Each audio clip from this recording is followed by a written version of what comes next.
Friday morning, the ground moved off the southern coast of Mexico. A 7.3 magnitude earthquake, strong enough to sway high-rises in Mexico City, hundreds of kilometers from where it actually struck. Strong enough to send people running into the streets in Guatemala. Strong enough to trigger a tsunami alert within minutes. And almost as fast as the shaking stopped, a very different question started spreading online. Does this mean California is next? By the end of this video, you'll have the honest scientific answer, and it's more useful to you than a simple yes or no. Let's start with exactly what we know. According to the USGS, the earthquake struck at a depth of roughly 15 kilometers, with an epicenter about 48 kilometers southwest of the small coastal town of Aquiles Cerdán, off the coast of Chiapas state, near the Guatemala border. It hit mid-morning, local time. A quake at that depth is considered relatively shallow, and shallow earthquakes tend to produce stronger shaking at the surface than deep ones of the same magnitude, because the energy has less distance to travel before it reaches you. That's part of why this one was felt so widely, strongly across Chiapas and neighboring Oaxaca, and clearly as far away as Guatemala City, El Salvador, and Mexico City. Mexico City deserves a special mention here, because it reacts to distant earthquakes in a way most cities don't. The capital sits on the soft, ancient lakebed soil left behind by what used to be Lake Texcoco. That kind of loose, saturated soil amplifies shaking dramatically compared to solid bedrock, a phenomenon seismologists call site amplification. It's the same reason the devastating 1985 Mexico City earthquake caused such catastrophic damage, despite its epicenter being far off on the Pacific coast. Even a moderate, distant tremor can feel unsettling in a city built on ground like that. Within minutes of Friday's quake, the Pacific Tsunami Warning Center issued an alert covering roughly 300 kilometers of coastline, warning of waves that could reach up to about a meter above normal tide levels. Coastal residents in the warning zone moved to higher ground without waiting to be told twice. Footage from the area showed families leaving buildings calmly but quickly. That alert was lifted a few hours later. As of the most recent reporting, officials in both Mexico and Guatemala have said there's no confirmed major structural damage or deaths tied to the earthquake, though assessments in more remote coastal communities were still ongoing at the time of the most recent updates. Several aftershocks measuring above magnitude 5 followed the main shock, which is a normal, and expected, part of how large earthquakes behave. To actually understand why this happened, and why it keeps happening here, you need to picture what's going on beneath the ocean floor. Off the coast of Chiapas, the Cocos Plate is sliding underneath the North American Plate, in a process called subduction. It's moving at somewhere around 6 to 7 centimeters a year, which sounds tiny, roughly the speed your fingernails grow, but multiplied across decades and centuries, that slow motion builds up an enormous amount of stress. Here's the mechanism in simple terms. Tectonic plates don't glide past each other smoothly. They catch and lock against one another, and while they're locked, stress keeps accumulating in the rock, like a spring being wound tighter and tighter. Eventually, the rock can't hold that stress anymore, and it breaks, releasing years or decades of built-up energy in a matter of seconds. That sudden release is what we feel as an earthquake. This particular stretch of coastline is one of the most seismically active zones on Earth. Subduction zones like this one are responsible for some of the largest earthquakes ever recorded anywhere in the world, precisely because the fault surfaces involved are enormous, far larger than the relatively narrow fault lines you get with a transform boundary like California's San Andreas. And this region has a well-documented track record. A devastating magnitude 8.2 earthquake struck nearby in 2017, killing around 20 people and triggering a regional tsunami of its own. Friday's 7.3 event struck near the southern edge of that same rupture zone. Not a coincidence, but a reminder that stress along a fault this size rarely finishes releasing all at once. Portions of a large fault can remain locked and ready to rupture again, sometimes years or decades apart, sometimes sooner. Now let's get to the part most people actually clicked for.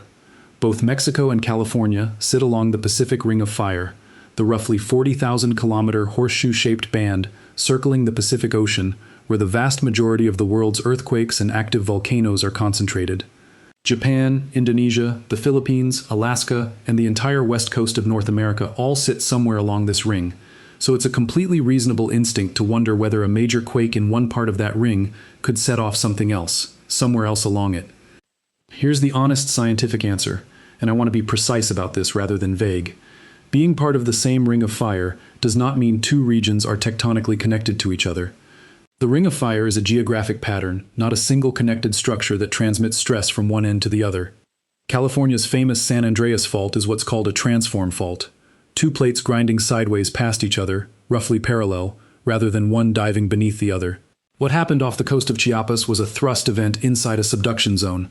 Fundamentally different physics, a different type of plate boundary, and thousands of kilometers of separation. There is no established direct mechanism by which a rupture that far away triggers a rupture on a completely different type of fault system on the other side of the continent. So if you see a headline or a comment claiming Friday's earthquake directly threatens California, that claim isn't accurate, and it's worth pushing back on when you see it. Here's the but, though, and it's the actual reason this story is still worth several minutes of your attention if you live anywhere near California's fault system. Completely independent of anything happening in Mexico, California is currently sitting on some of the highest measured fault stress researchers have recorded in centuries. That's not a reaction to this week's news. It's an ongoing, separate scientific story that happens to be unfolding at the same time. So what does that research actually say? Recent geological studies have reconstructed thousands of years of fault history in Southern California using methods like radiocarbon dating and analysis of shifted soil layers, essentially reading the ground like a long-term seismic diary. The consistent finding across this research, stress at the junction of the San Andreas and San Jacinto faults, particularly around the Cajon Pass area, appears to be higher than researchers can measure, going back roughly 1,000 years. The concern isn't only that one of these faults could rupture on its own. It's what's sometimes described as an earthquake gate scenario, the possibility that a rupture starting on one fault could cascade into the neighboring one, essentially triggering a second major rupture within the same event. If that happened, modeling suggests a combined earthquake could reach somewhere in the magnitude 7.4 to 7.8 range, with damaging shaking potentially stretching from areas north of Los Angeles through San Bernardino, Riverside, and out into the Coachella Valley, not a single city event, but a multi-region one. Separate research has also looked at a different pairing, whether the San Andreas Fault and the Cascadia subduction zone further north, the fault system capable of producing magnitude 9 class megathrust earthquakes, among the most powerful on the planet, could trigger each other within a short window if one ruptures first. The idea being explored isn't a shared physical connection so much as a scenario where a major rupture on one system changes stress conditions enough to hasten a rupture on the other nearby system. And there's a third piece of this puzzle worth knowing. The southernmost section of the San Andreas Fault, near the Salton Sea, hasn't experienced a major rupture since around 1680, well over 330 years of accumulated unreleased stress. In seismology, a gap that long along an active fault is generally treated as a warning sign rather than a reassurance, since it typically means stress has been quietly building the entire time, rather than being periodically released the way it is on more frequently rupturing sections of the fault. To be clear about what this does and doesn't mean, none of this research suggests Friday's Mexico earthquake caused or influenced any of these California findings. These are separate, independently derived conclusions about California's own fault system based on its own geological history. But taken together, elevated stress at a major fault junction, potential cross-triggering with Cascadia, and a centuries-long seismic gap near the Salton Sea, they're part of why many seismologists describe California as currently sitting in an elevated risk period, regardless of what's happening anywhere else along the Ring of Fire. Before this starts to feel overwhelming, here's what responsible coverage of this topic actually requires. No seismologist, anywhere, can tell you that a major earthquake will strike on a specific day. Precise short-term prediction, this exact place, this exact date, remains outside the reach of current science, and it likely will for a long time. What researchers can do instead is estimate long-term probability. For example, the likelihood of a major quake on a specific fault segment over the next 30 or 50 years.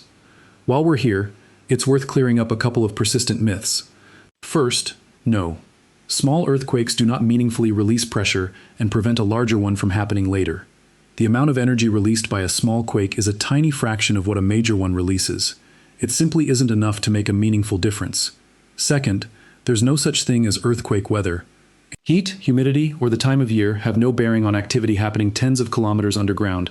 And no, California is not at risk of sinking into the ocean. That's a popular movie trope, not a geological possibility. A transform fault like the San Andreas involves plates sliding sideways past each other, not one dropping beneath the sea. One piece of technology is worth understanding here, because it's already saving lives in both countries. When a rupture begins underground, it sends out two types of seismic waves: faster-moving P waves, which cause relatively little damage, and slower S waves, which arrive after and cause the strongest shaking. Earthquake early warning systems detect that first wave and send out an alert. sometimes just a few seconds' notice, sometimes closer to a minute in favorable conditions, before the more damaging shaking arrives. Mexico's SASMEX system, one of the oldest earthquake early warning networks in the world, was active again during Friday's quake. California has its own version, called Shake Alert, which can push phone alerts to residents ahead of major shaking. A few seconds might not sound like much, but it's enough time to drop, take cover, or for automated systems to slow trains and halt elevators, genuinely meaningful in terms of injuries prevented. So if exact prediction isn't possible, what's actually worth doing? A few concrete, practical steps that emergency officials consistently recommend. Keep an emergency kit at home stocked with at least 72 hours of food, water, and any essential medications. Build a family communication plan in advance. Since mobile networks frequently fail or get overloaded after a major quake, decide ahead of time where everyone will meet if you can't reach each other by phone. Learn the evacuation routes for both your home and your workplace or school. And if your home was built before 1980, it's worth looking into seismic retrofitting, since a lot of older construction doesn't meet current building codes. During the shaking itself, the standard guidance is simple. Drop, cover, and hold on. Get down low immediately. Take cover under something sturdy like a table, and hold on until the shaking fully stops. If you're driving when it hits, slow down and pull over somewhere open, away from bridges, overpasses, and power lines. It's also worth knowing what the realistic damage picture actually looks like, because it's less catastrophic than most people assume. USGS's own shakeout scenario modeling for a hypothetical magnitude 7.8 San Andreas earthquake estimates that roughly 300,000 buildings across Southern California would be affected in some way, but only around 1,500 of those are projected to fully collapse. That's a small fraction of the total. The bigger, more realistic dangers in a major quake tend to be things falling inside buildings, fires triggered by broken gas lines, and infrastructure failures like power and water outages, not the wall-to-wall building collapse you see dramatized in disaster movies. A few questions worth answering directly before we wrap up, since they come up every time a story like this trends. Was this earthquake caused by human activity, fracking, mining, anything like that?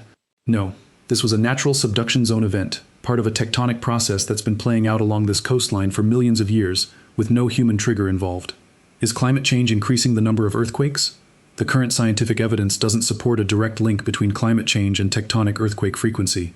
There is a related concern worth knowing about, though. Rising sea levels can increase the risk of coastal liquefaction and make tsunami impacts somewhat worse in low-lying areas, which is a real climate-linked hazard, just not the same thing as climate change causing the earthquakes themselves. Do animals sense earthquakes before they happen? This one comes up constantly, and the honest answer is that the research is mixed. Some studies have documented unusual animal behavior in the hours before a quake, but there's no consistent, reproducible evidence that this can be relied on as an actual warning system. It's an interesting open question in seismology, not something to base your safety planning around. And finally, is it dangerous to live in or travel to places like Mexico or California because of earthquake risk? Millions of people live safely in these regions every single day. Modern building codes, early warning systems, and emergency planning have made a measurable difference in reducing casualties, even during major quakes. The goal here isn't to make you afraid of these places, it's to help you understand the risk clearly enough to actually prepare for it, rather than either ignoring it completely or panicking unnecessarily. It's worth zooming out for a moment and remembering that this isn't an isolated story. Subduction zone earthquakes under the ocean have produced some of the deadliest natural disasters in modern history. Japan's 2011 Tohoku earthquake, a magnitude 9.0 event that triggered a devastating tsunami and a nuclear crisis at Fukushima, and the 2004 Indian Ocean earthquake, whose tsunami struck 14 countries and killed more than 200,000 people. In both cases, the earthquake itself wasn't the deadliest part. The tsunami that followed was. That's exactly why the tsunami alert after Friday's Chiapas quake went out as fast as it did. Authorities have learned, at enormous cost, how quickly that follow-on danger can arrive. Beneath all of this is a simple, almost unsettling fact about how the planet works. Tectonic plates move only a few centimeters a year, roughly the speed your fingernails grow, but stress from that slow motion accumulates for decades or centuries before it's released all at once, in a matter of seconds. From where we're standing, an earthquake feels sudden and shocking. From the planet's perspective, it's simply the natural conclusion of a process that's been building for a very long time. That's why seismologists tend to talk about earthquakes not as a possibility, but as an inevitability. The real question was never if, only when and where. So here's the honest summary, in plain terms. Friday's 7.3 earthquake off the coast of Chiapas was a real and significant event, in a region with a long, well-documented history of major quakes, and so far, it appears to have caused limited damage, thanks in part to improved building codes and early warning systems put in place since the devastating 2017 quake nearby. Based on current science, it is not a direct trigger for an earthquake in California. The two fault systems involved are physically different and not connected, but California's own fault system is, independently, sitting on some of the highest measured stress levels researchers have recorded in centuries. That risk exists whether or not anything else happens anywhere else along the Ring of Fire. This video wasn't made to scare you, it was made to leave you a little more informed and a little more prepared than you were before you clicked on it. If you live somewhere earthquake-prone, today's a genuinely good day to actually check your emergency kit and talk to your family about your plan. I'll keep tracking this story as new information comes in, so subscribe if you want those updates as they land.